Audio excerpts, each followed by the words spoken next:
1956 ခုနှစ်မှာပြင်သစ်ဝန်ကြီးချုပ်ကအစ္စရေးကိုသူတို့နျူကလ িয়ার ဘုံတစ်လုံးပေးဖို့အတွက်အကြွေးတင်နေတယ်ဆိုပြီးယုံကြည်ခဲ့ပါတယ်ဒီနေရာမှာဘာကြောင့်မို့လို့ပြင်သစ်ကအစ္စရေးကိုနျူကလ িয়ার ဘုံတစ်လုံးပေးဖို့အတွက်အကြွေးတင်နေရတာလဲအစ္စရေးကရောပြင်သစ်အတွက်ဘာတွေများလုပ်ပေးထားလို့လဲဒီညမှာတော့အစ္စရေးရဲ့နျူကလ িয়ার လျှို့ဝှက်ချက်တွေကိုတမိုင်းအမှန်တွေနဲ့အတူတူကျွန်တော်တို့ကြည့်လိုက်ကြရအောင်အားလုံးပဲမင်္ဂလာပါဗျအေဂျင့်နဲ့ညချိန်လေးမှာစိတ်လက်ရည်နဲ့ဘဝတုတအသစ်တွေကိုနားထောင်ရင်အနားယူနိုင်မှုအတွက် The Midnight Wisdom ကနေကြိုးစားပါတယ်ဒီနေ့ညမှာတော့ကမ္ဘာပထဝီနိုင်ငံရေးနဲ့ထောက်လှမ်းရေးတမိုင်းတစ်လျှောက်မှာလျှို့ဝှက်ချက်အကြီးမားဆုံးနဲ့အနက်ရှိုင်းဆုံးနဲ့တစ်ခုအနေနဲ့သတ်မှတ်ခံရတဲ့အစ္စရေးရဲ့နျူကလ িয়ার လက်နက်စီမံကိန်းတွေဘယ်လိုမျိုးစခဲ့လဲဘယ်လိုတွေဖြစ်ပေါ်ခဲ့လဲဒါတွေအကုန်လုံးရဲ့အကြောင်းတွေအစအဆုံးအကုန်လုံးကျွန်တော်တို့အတူတူကြည့်လိုက်ကြရအောင်ဒီအကြောင်းအရာတွေကို geopolitics ကမ္ဘာပထဝီနိုင်ငံရေးကိုလေ့လာထားတဲ့သတင်းအချက်အလက်တွေပေါ်မှာအခြေခံပြီးတော့ပြောသွားမှာဖြစ်ပါတယ်ဒါပေမဲ့သတင်းတစ်ပုဒ်စီတိုင်းမှာခံမှန်းချက်တွေနဲ့သေချာတည်ပြုနိုင်တဲ့အချက်အလက်တွေကရောနေနိုင်တာမို့လို့ကျွန်တော်တို့ကဒီဇလန်ကိုပြောတဲ့အခါမှာအမှန်တကယ်အတည်ပြုနိုင်တဲ့အချက်အလက်တွေလေ့လာသူတွေရဲ့သုံးသပ်ချက်တွေကိုသေချာလေးခွဲပြီးတော့မှန်တာတွေပဲပြောသွားမှာဖြစ်ပါတယ်မူရင်းကိုးကားနဲ့စောင်းပါးတွေအားလုံးကိုအောက်မှာလင်းနေချတာပဲမှာဖြစ်ပါတယ်ကဲတနေ့တာလှုပ်ရှားရတဲ့အကုန်ပြီးသွားပြီဆိုတော့မစ္စည်းကိုအသာလေးမိတ်စိတ်ကိုရှုတ်ချလိုက်ပြီးတော့ဒီညအတွက်ဘုဒ္ဓတာလေး Midnight Wisdom ကိုစလိုက်ကြရအောင်ဒီနေ့ခေတ်ရဲ့ကမ္ဘာသတင်းမီဒီယာကြီးတွေကိုဖွင့်ရှင်းလိုက်မယ်ဆိုလို့ရှိရင်အရှေ့အလယ်ပိုင်းဒေတာရဲ့နျူကလ িয়ার ချင်းချောင်မှုလို့ပြောလိုက်တာနဲ့အီရန်နိုင်ငံစီကိုပဲအားလုံးကလက်ညှိုးထိုးပြီးတော့ပြောနေကြတာတွေ့ရပါလိမ့်မယ်ဒါပေမဲ့တကယ်မြေပြင်ပထဝီနိုင်ငံရေးလက်တွေ့နေထားမှာတော့အရှေ့အလယ်ပိုင်းဒေတာတစ်ခုလုံးမှာနျူကလ িয়ার လက်နက်ကိုအမှန်တကယ်အများကြီးပိုင်ထားတဲ့တစ်ခုတည်းသောနိုင်ငံကတော့အစ္စရေးပဲဖြစ်ပါတယ်အစ္စရေးဘက်ကတော့သူတို့မှာနျူကလ িয়ার လက်နက်တွေဘယ်လောက်များများပိုင်ထားလဲဆိုတာနဲ့ပတ်သက်ပြီးတော့တရားဝင်ထုတ်မပြောထားပေမဲ့အပြည်ပြည်ဆိုင်ရာသုတေသနအဖွဲ့တွေကတော့အစ္စရေးမှာနျူကလ িয়ার ထိပ်ဖူးပေါင်း60ဝန်းကျင်ရှိနိုင်တယ်ဆိုပြီးတော့ခန့်မှန်းထားပါတယ်ဒီနေ့ချိန်ထိတော့အစ္စရေးတွေကနျူကလ িয়ার ambiguity လို့ခေါ်တဲ့နျူကလ িয়ার မရေမရာမူဝါဒကိုပဲဆက်ပြီးတော့ကင်ဆွဲထားတော့မှာပဲအဲ့ဒါကတော့သူတို့အစ္စရေးမှာနျူကလ িয়ার လက်နက်တွေတကယ်ရှိတယ်ဆိုတာနဲ့ပတ်သက်ပြီးတော့တရားဝင်ဝန်မခံထားသလိုတစ်ဖက်မှာလည်းမရှိဘူးဆိုပြီးတော့လည်းလုံးဝမငြင်းထားတဲ့အနေအထားမျိုးပဲဖြစ်ပါတယ်ဒါကို nuclear ambiguity လို့ခေါ်ပါတယ်အစ္စရေးရဲ့လျှို့ဝှက်နျူကလ িয়ার မူဝါဒတွေထဲမှာအရန်ကိုပြင်းထန်ပြီးကြောက်စရာကောင်းတဲ့ view ဟာတစ်ခုရှိပါတယ်အဲ့ဒါကတော့ Samsung ရွေးချယ်မှုဆိုတဲ့ Samsung option ပဲဖြစ်ပါတယ် Samsung option ဆိုတာကအစ္စရေးဆိုရဘက်ကနေတရားဝင်ထုတ်ပြန်ထားတဲ့မူဝါဒတော့မဟုတ်ပါဘူးသူတို့အစ္စရေးနိုင်ငံကြီးအဆုံးစွန်အမြင့်ဆုံးအနေအထားမျိုးထိချင်းချောက်ခံရတဲ့အနေအထားမျိုးမှာအစ္စရေးဘက်ကအရန်ကိုပြင်းထန်တဲ့လက်တုပ်ပြန်မှုတစ်ခုပြုလုပ်နိုင်တယ်ဆိုပြီးတော့သူတီတီတချို့ကသုံးသပ်ထားတဲ့အယူဆပဲဖြစ်ပါတယ်။ Samsung ရဲ့အဓိပ္ပာယ်ကတော့တမန်ကျန်းစာထဲမှာဆိုလို့ရှိရင်အဲ့မှာပါတဲ့ခွန်အားအရန်ကြီးတဲ့သူရဲကောင်း Samsung ကရန်သူတွေရဲ့ဝိုင်းပြီးတော့ဖန်ဆီးနှိပ်စက်တာကိုခံနေရတဲ့အချိန်မှာရန်သူအဆောက်အုံကြီးရဲ့ပင်မတိုင်လုံးတွေကိုသူကိုယ်တိုင်ဆွဲလန့်ချပြီးတော့ရန်သူတွေနဲ့အတူတူသူ့ကိုယ်သူပါအဆုံးစီရင်ခဲ့ပြီးတော့အရာအားလုံးကိုပျက်စီးစေခဲ့တဲ့တမိုင်းကိုဆွဲပြထားတာပဲဖြစ်ပါတယ်။အဲ့ဒီလိုမျိုးအရန်ကိုပြင်းထန်ပြီးကြောက်စရာကောင်းတဲ့ view ဟာနဲ့အတူတူအစ္စရေးတွေရဲ့တောက်လျှောက်ကြည့်သုံးလာခဲ့တဲ့နောက်ထပ်တန်တမာကြီးကစားကွက်တစ်ခုကလည်းရှိပါတယ်။အဲ့ဒါကတော့ခုနကပြောတဲ့ strategic ambiguity လို့ခေါ်တဲ့ view ဟာမြောက်မရေမရာမူဝါဒပဲဖြစ်ပါတယ်။ဒါတွေကနျူကလ িয়ার လက်နက်ရှိပါတယ်လို့လည်းတရားဝင်မပြောသလိုမရှိဘူးလို့လည်းလုံးဝမငြင်းဆိုထားတဲ့တကဘာလုံးကိုဝေခွဲမရဖြစ်အောင်ဇဝေဇဝါဖြစ်အောင်ဖုံးကွယ်ထားတဲ့ဖဲသမားတယောက်ရဲ့မျက်နှာဖုံးလိုမျိုးမူရမာယာများတဲ့မူဝါဒပဲဖြစ်ပါတယ်။အစ္စရေးကနျူကလ িয়ার လက်နက်မပြန့်ပွားရေးဆိုတဲ့ NPT အဖွဲ့ဝင်နိုင်ငံမဟုတ်တာမို့လို့သူတို့လုပ်နေတဲ့နျူကလ িয়ার လုပ်ငန်းတွေကနိုင်ငံတကာနျူကလ িয়ার စောင့်ကြည့်ရေးအဖွဲ့ IAEA ရဲ့အပြည့်အဝစောင့်ကြည့်မှုအောက်မှာရှိမနေပါဘူး။ဒါပေမဲ့အစ္စရေးမှာရှိတဲ့တန်တရားဝင်ခံနေရတဲ့နျူကလ িয়ার ပစ္စည်းနဲ့အဆောက်အုံတွေကိုတော့တီးခြားလုံခြုံရေးသဘောတူညီချက်အနေနဲ့စောင့်ကြည့်မှုကိုတော့သူတို့ပေးထားပါတယ်။ပြောမယ်ဆိုလို့ရှိရင်ကမ္ဘာပေါ်မှာနျူကလ িয়ার လက်နက်ပိုင်ဆိုင်ထားတဲ့နိုင်ငံပေါင်း9နိုင်ငံထဲမှာအစ္စရေးနိုင်ငံတစ်ခုတည်းရပဲသူတို့မှာနျူကလ িয়ার လက်နက်ရှိတယ်ဆိုတာကိုတရားဝင်ထုတ်ပြီးတော့ဝန်မခံထားတဲ့တစ်ခုတည်းသောနိုင်ငံပဲဖြစ်ပါတယ်။ဒါဆိုလို့ရှိရင်ဒီလောက်ထိအပြည့်စွမ်းအားကြီးပြီးတော့ကြောက်စရာကောင်းတဲ့နျူကလ িয়ার လက်နက်တွေကိုအစ္စရေးကဘယ်လိုမျိုးပိုင်ဆိုင်လာခဲ့လဲဆိုတာကိုကျွန်တော်တို့တစ်ချက်လောက်ကြည့်လိုက်အောင်။ပြီးတော့လို့ရှိရင်ဒါတွေကိုသူတို့ကဘာကြောင့်လုပ်ခဲ့ရတာလဲဆိုတာကိုဆက်ပြီးကြည့်ကြမှာဖြစ်ပါတယ်။အဲ့တော့မှပဲအရှိအလဲပိုင်းဒေတာမှာအစ္စရေးရဲ့အခြေအနေတွေကိုကျွန်တော်တို့အားလုံးတဲတဲကွယ်ကွယ်နဲ့နားလည်သွားမှာဖြစ်ပြီးတော့တမိုင်းဖိမှန်တဲ့အကောင်လုံးကိုသဘောပေါက်သွားမှာဖြစ်ပါတယ် ဒါတွေအားလုံးက1948ခုနှစ်မှာစပါတယ်1948ခုနှစ်ဧပြီလမှာဟာဂါနာအာဂွန်နဲ့လီဟီအဲ့ဒီလိုမျိုးဂျူးလက်နက်ကင်မြောက်ဖွဲ့စီဇီယွန်ဝါဒပီတုစစ်အဖွဲ့အစည်းတွေကပလန်ဒက်လက်လို့ခေါ်တဲ့ဒါလက်စီမံချက်ကိုစပြီးတော့အကောင့်တွေပေါ်လှုပ်ရှားခဲ့ကြပါတယ်အဲ့ဒီစီမံချက်ရဲ့အဓိကရွေချက်ကတော့မကြခင်မှာသူတို့အသက်ထောင်တော့မဲ့နိုင်ငံထဲမှာရှိနေတဲ့ပါလက်စတိုင်းဒေသခံတွေရဲ့ကြီးရွာတွေကိုစစ်ရေးနည်းလမ်းနဲ့တုံးပြီးတော့အကုန်လုံးကိုရှင်းထုတ်ပြီးဂျူးလူမျိုးတွေအများစုတီးတက်နေတိုင်းနဲ့နေမြေတစ်ခုကိုအမြန်ဆုံးတည်တကြနဲ့တည်ဆောက်နိုင်ဖို့ပဲဖြစ်ပါတယ်အဲ့ဒီလိုမျိုးပြင်းထန်တဲ့စစ်စင်ရေးတွေကြောင့်ပဲပါလက်စတိုင်းကြီးရွာပေါင်း900ကျော်တွေကမြေပုံပေါ်ကနေလုံးလုံးလဲလဲပျက်စီးပျောက်ကွယ်ခဲ့ရတယ်လို့လူပေါင်း8သိန်းကျော်တွေကလည်းကိုယ့်ရဲ့အိုးအိမ်စည်းစိမ်တွေကိုစွန့်ခွာခဲ့ရပြီးတော့စစ်ပေးဒုက္ခတွေနဲ့ထွက်ပြေးပြီးတိမ်းရှောင်ခဲ့ရတာဖြစ်ပါတယ်အဲ့ဒီနောက်ပိုင်းမှာတော့ကုလသမဂ္ဂ UN ဘက်ကနေပြီးတော့ဒီစစ်ပေးဒုက္ခတွေအကုန်လုံးကိုသူတို့ရဲ့အရင်နေရစီကိုပြန်ပြီးတော့နေထိုင်ခွင့်ပြုဖို့အတွက်ဆုံးဖြတ်ချက်တွေကိုချခဲ့တယ်ဆိုပေမဲ့လည်းတကယ်မြေပြင်နေသားမှာကြတော့ကိုယ့်ရဲ့အိမ်ကိုပြန်ပြီးတော့ဝင်ဖို့အတွက်စ조사လာကြတဲ့ပါလက်စတိုင်းဒုက္ခတွေအကုန်လုံးကိုနေဆက်စီကနေစစ်တပ်တွေကပစ်ခတ်ပြီးတော့တားဆီးတာတွေဖြစ်လာခဲ့ရပါတယ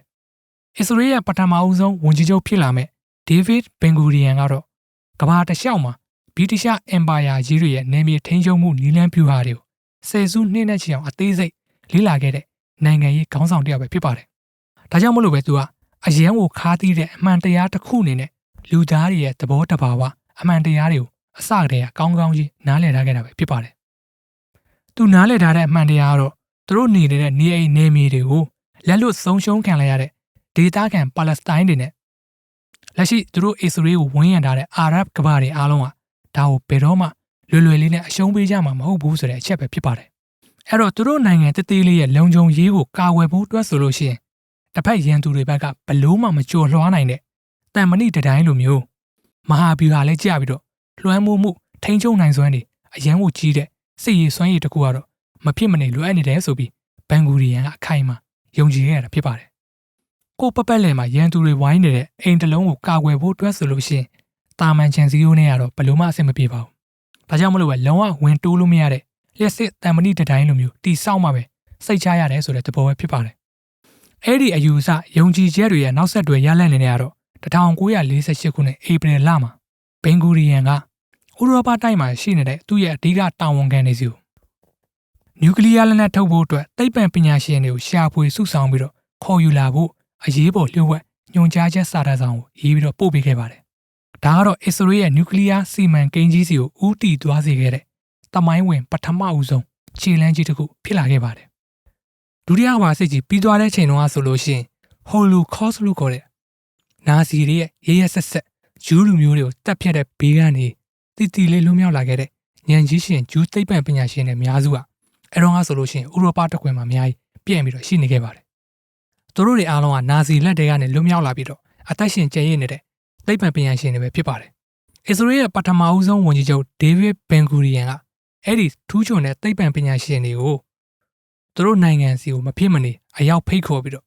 ့ဒါတွေနဲ့နည်းပညာအင်အားစုတစ်ခုအဖြစ်စပြီးတော့ဖွဲ့စည်းခဲ့ပါတယ်။အစ္စရေးမှာကတယံစာတဆိုတာလည်းသိမရှိပါဘူး။ပြီးတော့သူတို့နိုင်ငံအစ်စ်လည်းဖြစ်နေတာမို့လို့ဘန်နာရေးရင်းနှီးရလည်းတော်တော်နည်းခဲ့ပါတယ်။ဒါကြောင့်မလို့သူတို့အင်အားနဲ့ကိုပါတာနျူကလ িয়ার လက်နက်ဓာတ်ပေါင်းဖို့တိစောက်မယ်ဆိုလို့ရှိရင်ဘလို့မှမဖြစ်နိုင်ခဲ့ပါဘူး။အဲ့တော့အစ္စရေးအတွက်ဒီခက်ခဲတဲ့နျူကလ িয়ার နည်းပညာကိုလက်တွေ့အကောင့်ထဲပေါ်ဖို့အတွက်သူတို့ကိုလက်တွဲခေါ်ပြီးမဲ့ကမ္ဘာအင်အားကြီးမဟာမိတ်နိုင်ငံတစ်ခုကိုလွှတ်လာခဲ့ပါတယ်။အဲ့ဒီအချိန်မှာပဲကန်ဂျမာရဲ့မမျှော်လင့်ထားတဲ့အလှည့်ပြောင်းတစ်ခုဟာဖြစ်လာခဲ့ပါတယ်။အဲ့တော့ဆိုလို့ရှိရင်သူတို့ရဲ့ကိုလိုနီအင်ပါယာကြီးကစပြီးတော့ပြိုကွဲနေပြီးတော့နိုင်ငံတကာမျက်နှာစာမှာဆိုလို့ရှိရင်လေထိတ်လန့်စိုးရိမ်စရာတွေနဲ့ရင်ဆိုင်နေခဲ့ရတဲ့ဥရောပရဲ့အင်အားကြီးနိုင်ငံတစ်ခုကအစ္စရေးကိုကူညီဖို့အတွက်ရှေ့တန်းထွက်လာခဲ့ပါတယ်။အဲ့ဒီနိုင်ငံကတော့ပြင်သစ်နိုင်ငံပဲဖြစ်ပါတယ်။1950ခုနှစ်တွေရဲ့အစောပိုင်းအချိန်တုန်းကဆိုလို့ရှိရင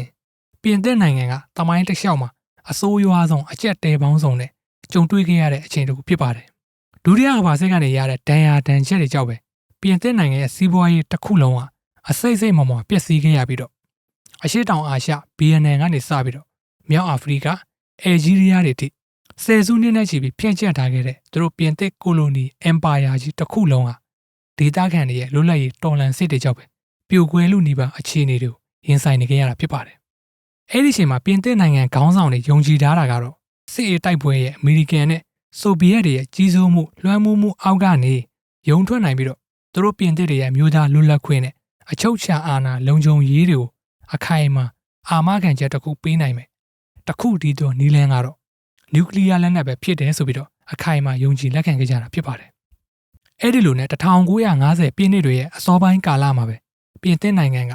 မာခူးဒေသမှာသူတို့ရဲ့တမိုင်းဝင်ပထမအဦးဆုံးနျူကလ িয়ার စက်ရုံစပြီးတော့တည်ဆောက်ခဲ့တာဖြစ်ပါတယ်။ပြင်သစ်မှာဆိုရင်နျူကလ িয়ার စက်ရုံတစ်ခုတည်ဆောက်ဖို့အတွက်လိုအပ်တဲ့အင်ဂျင်နီယာအင်အားတွေအေယာမစက်မှုလက်မှုအစအုံတွေအပြည့်စုံရှိနေပြီးတော့အာဖရိကကနေသူတို့ရဲ့ကိုလိုနီနယ်မြေတွေစီကနေယူရေနီယံသတ္တုတွေကိုလည်းအလုံးလောက်ထုတ်ယူနိုင်စွမ်းအပြည့်အဝရှိနေခဲ့ပါတယ်။ဒါပေမဲ့ပြင်သစ်မှာလိုအပ်နေတဲ့နောက်ထပ်အရေးကြီးတဲ့တစ်ခုကရှိနေပါတယ်။အဲ့ဒါကတော့အစိမ့်မြင့်ယူပဗေဒသဘောတရားတွေနဲ့ကွန်ပျူတာအစိမ့်မြင့်သင်္ချာတွက်ချက်မှုနည်းပညာတွေပဲဖြစ်ပါတယ်။ပြောမယ်ဆိုလို့ရှိရင်ပြင်သစ်မှာသူတို့အိမ်တလုံးစောက်ဖို့အတွက်လိုအပ်တဲ့အုပ်တွေတံမဏိတွေလက်သမားတွေအကုန်ရှိနေပါတယ်။ဒါပေမဲ့ဒီအဆောက်အုံကြီးကိုမပြိုလဲသွားရအောင်ထိန်းညှိပြီးတော့တွက်ချက်ပေးမယ်ဘီတုကပညာရှင်ရဲ့အုတ်နှောက်တစ်ခုလိုအပ်နေတာပဲဖြစ်ပါတယ်။အဲ့ဒီမှာပဲနာဇီတွေရဲ့ညှဉ်းပန်းနှိပ်စက်မှုကနေလွတ်မြောက်လာခဲ့တဲ့အစ္စရေးရဲ့ထိပ်တန်းသိပ္ပံပညာရှင်တွေကပြင်သစ်လိုအပ်နေတဲ့အုတ်နှောက်တွေဖြစ်လာပါတယ်။အဲ့ဒီမှာသူတို့တွေပေါင်းလိုက်ကြတော့အစ္စရေးရဲ့သိပ္ပံပညာရှင်တွေကပြင်သစ်ရဲ့နျူကလ িয়ার လက်နက်စီမံကိန်းတစ်ခုလုံးအတွက်မရှိမဖြစ်အရေးကြီးဆုံးအဓိကအင်ဂျင်တစ်ခုလိုဖြစ်လာပါတယ်။ပြင်သစ်ရဲ့လျှို့ဝှက်ထားတဲ့မာခူးနျူကလ িয়ার စက်ရုံဝင်းတွေကိုလွတ်လွတ်လပ်လပ်နဲ့ဝင်ထွက်ခွင့်ရှိတဲ့တခုတည်းသောနိုင်ငံသားတွေကလည်